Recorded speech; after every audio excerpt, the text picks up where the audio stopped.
television and radio, standing in front of their friends to entertain them at Thanksgiving or Christmas or in a saloon around a campfire. And he recites Robert Service's The Three Bears. Now, Robert Service was born in England, raised in Scotland. So this is one of those poems that's a little bit better done with a bit of a Scottish brogue. So I'm going to add a little bit of that there just for flavor. But cast your mind back to the old days with this wonderful poem. It goes something like this. Ma tried to wash her garden slacks, but couldn't get 'em clean, and so she thought she'd wash 'em in a bucket of benzene. It worked all right, she wrung 'em out, then wondered what to do with all that bucket load of high explosive residue.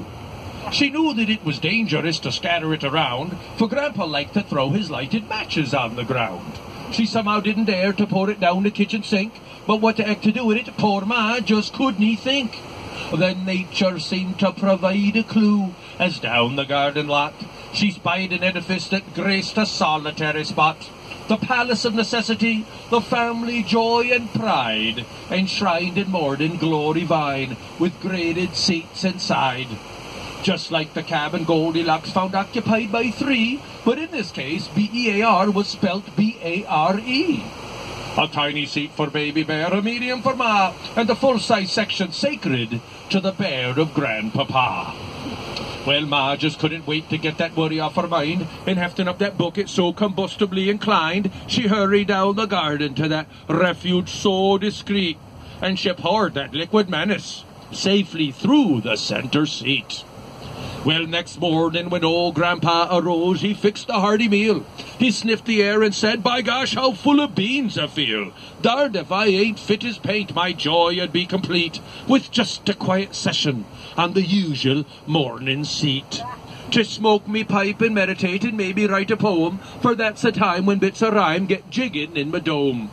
And sitting on his sacred seat, scraped shiny with his age, looking like Walt Whitman, a silvery whiskered sage, he filled his corn cob to the brim, and he packed it snugly down, and he chuckled, "Of a perfect day, I guess this is the crown."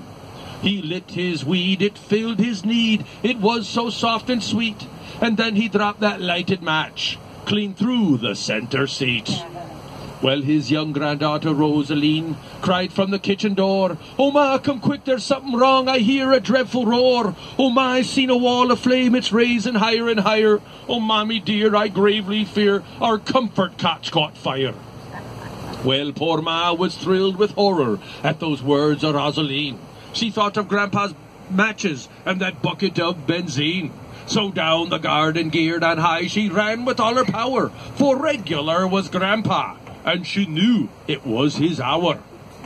Well, grasping, gasping, Rosaline peered into the fire, a roaring, soaring furnace, perchance old Grandpa's pyre.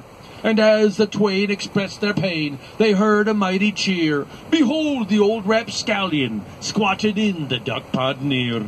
His silvery whiskers singed away, a gosh almighty wreck, and half a yard of toilet seat entwined about his neck.